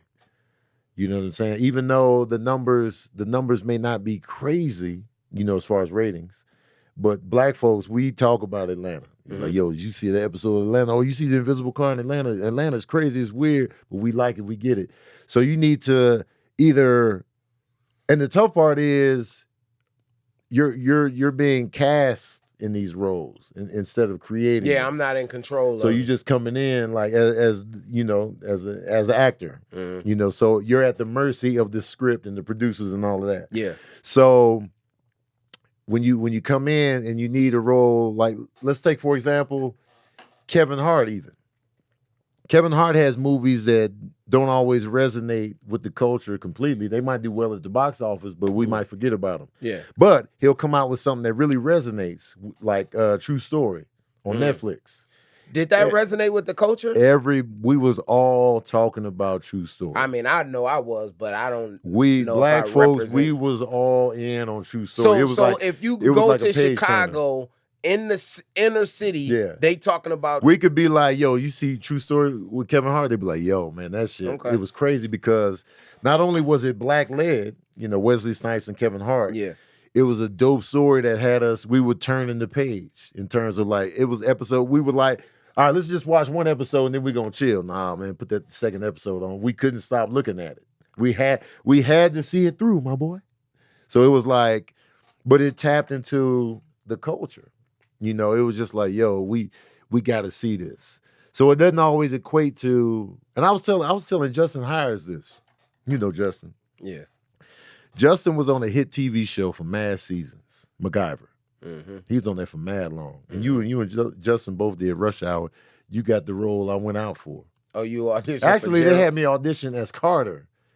I should have auditioned for your role. I did the same thing. I auditioned as Carter. I just did the Carter audition, but I would have made more sense being the cousin. But anyway, so Justin Hires, you know, he felt like he wasn't really tapped into the culture. Like, you know, I'm on MacGyver for mad seasons. I'm one of the regulars, but it still feels like I still got to fight for recognition here. Yeah. I'm like, that's because you're on a CBS show with an old white audience primarily. So you're not gonna tap into the culture because they're not watching that. Exactly. We not watching MacGyver. So even though you've been on there for mad long, super successful, it's just like we not watching MacGyver. And you got that quiet money. Quiet money. That's CBS, America's most watched network. But black folks ain't watching. Yeah. So it's just like, you know, you cut to a show like Power. P-Valley. Or P-Valley, where the numbers are way lower than the CBS show. But the culture you go on social media, we talking about the shows that resonate with us. So you need a role in something. It doesn't even have to be black. It just How? has to be something. Give me an example of something that's not black that Stranger resonates with Things. that doesn't resonate Black with folks the watch culture. Black folks watch Stranger Things. But are they talking about Stranger Things? Yes, We absolutely. talking about Stranger Things? Well, I don't know if you talking about Well, it, but I'm not. I don't like the show. But black folks talk about. We were Are just they? talking about it right at the end of the last podcast. when we say black folks, we gotta talk about the ones that's like in the hood, you mean hood? Yeah, like that. So the now ones that count. hood is different. So you got within the dichotomy of blackness though, it's not just hood. We're not just hood no more. Right. We are college. We hood. We college educated. We middle class. We broke. We rich. So black folks span. We the whole span. gamut. We're no longer just hood only. Right. So, but we all talk, and we're all a part of the culture of blackness in America. So So what is the culture then? If the culture isn't the every man when it comes to black people, right. it's also not just the successful black people. Mm-hmm. It must be the ones that are online. So it must be like in some middle ground where they well enough to have a phone that can go on Twitter and Instagram and do all that. Right. But they're also not so far gone that they don't care to give their views. So where is the culture? Where does it lie in our blackness that we talking about? What you mean? Because my sister, rest in peace. She is from Detroit. She in the trenches. Right. But she got a phone. Yeah. I don't know if she tweeting about nothing. Yeah. But she is also a part of it. Right. So I'm trying to figure out, okay, you have that aspect, but then you got the girls who go to work every day and this water cooler conversation and they on their phones and all that. Right. Where is it in the culture that we're talking about? Who are we trying to resonate with? Because it can't be us who are like at a certain level, and we're not talking about us, are we? Do we make up the culture when we're talking about that? I'm talking about. So what I'm talking about is let's keep it social media, because that's a good barometer of, and that's the loudest voice. What's being talked about, whether it be on either side. So and you have a mixture of hood, educated.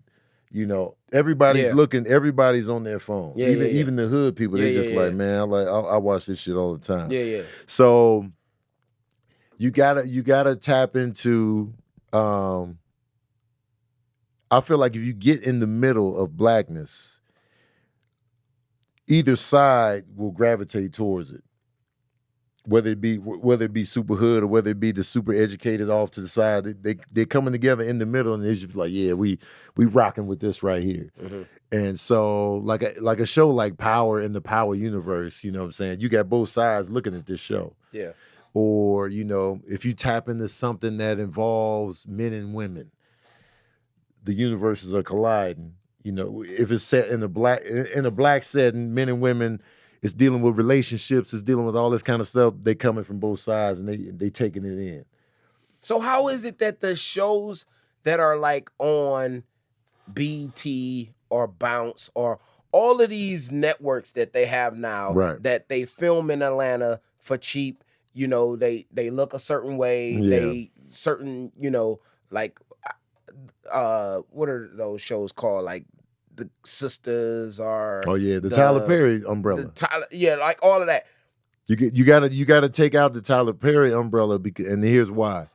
A lot of people don't fool with Tyler Perry within the So the why culture. is he so successful then? Because a lot of people do. Here's the thing about Tyler Perry. We talking about us or? I'm talking about Tyler Perry's audience is black. Okay. There's some white people sprinkled in. Yeah, I'll admit to watching it, but a lot of black people don't really rock with the Tyler Perry brand either. They be like, it's kind of low hanging fruit.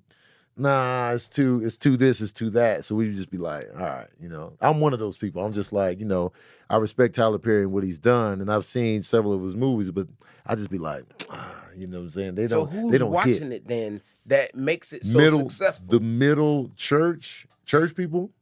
black church folks. Church folks, his content is not for the church. But he's built up a brand for so long that the church folks blindly come out and support, that they're willing to come out in those waters, whether they admit it or not, and watch these other shows that are dealing with more secular subject matter. Okay. So you got those people coming in, and they're just loyal to Tyler Perry's brand, so they're gonna pull up.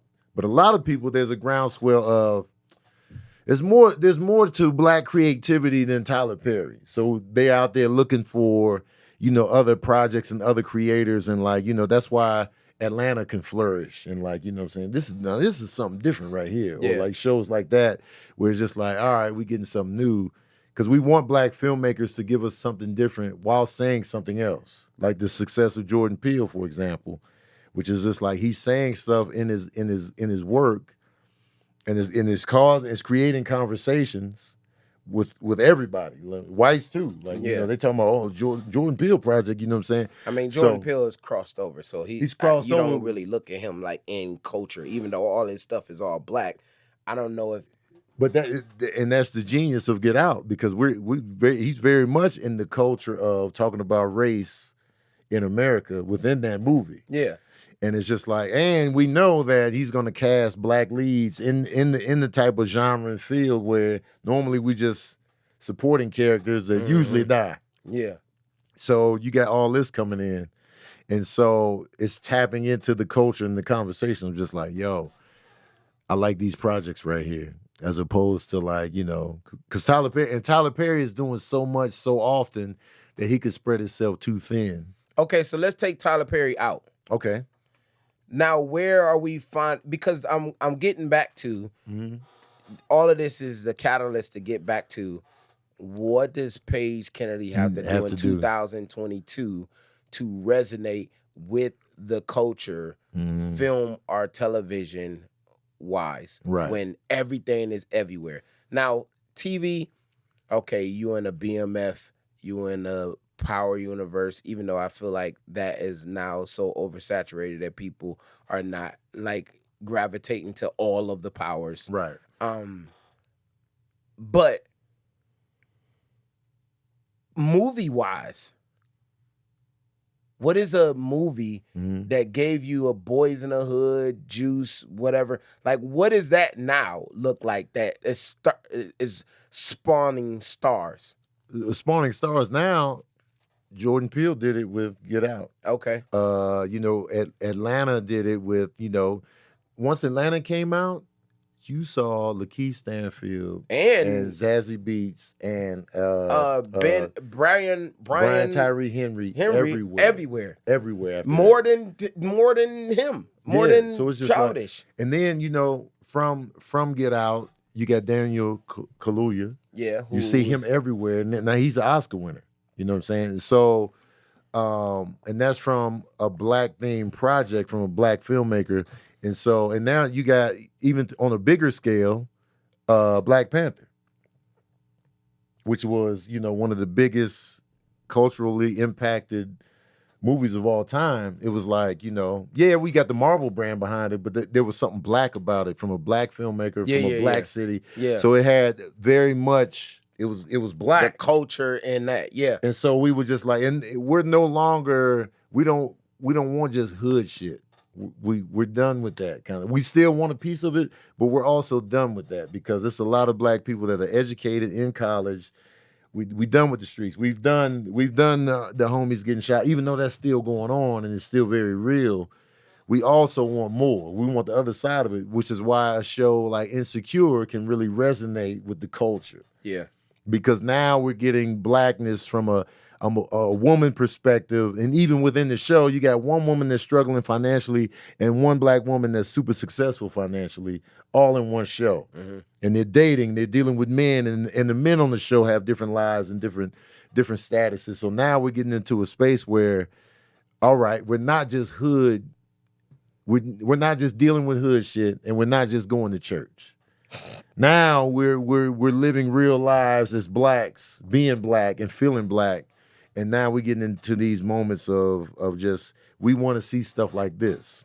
Even with the true story with Kevin Hart, his character is a super successful stand-up comedian, which he is in real life. And we see success now. We see, Kevin Hart's the biggest comedian in the world right now. Ties it into the story of the movie. His brother gets out of jail. His brother had a checkered past. So now we just like, oh shit, is this a real fear of Cavs? Is this a real thing? So everything is resonating with us. And they're black. And openly black, and not just crossover black. It's like, and so, and what's tough for you is, unless you create it yourself, it's hard to exactly pinpoint what you would need. Because I'm at the mercy of whatever is available. Yeah. Do you think Brian Henry is someone that the culture embraces? Like, if he was sitting here with you right now, do you feel that he has that classic we talking about? I feel like because he's been in everything, but he's also kind of like me, where he's with the white people. But Atlanta is the classic. Atlanta is the classic. So when we see him as blacks, you'll be like, yo, Paperboy. He has that, like, it'll be cats in the hood that watch Atlanta and be like, yo, Paperboy. And he's a rapper and he's a hood dude within the show. So that's the role. It's just like, that's Paperboy right there. Even though he's an eternal. Yeah, I know, right? It's so funny.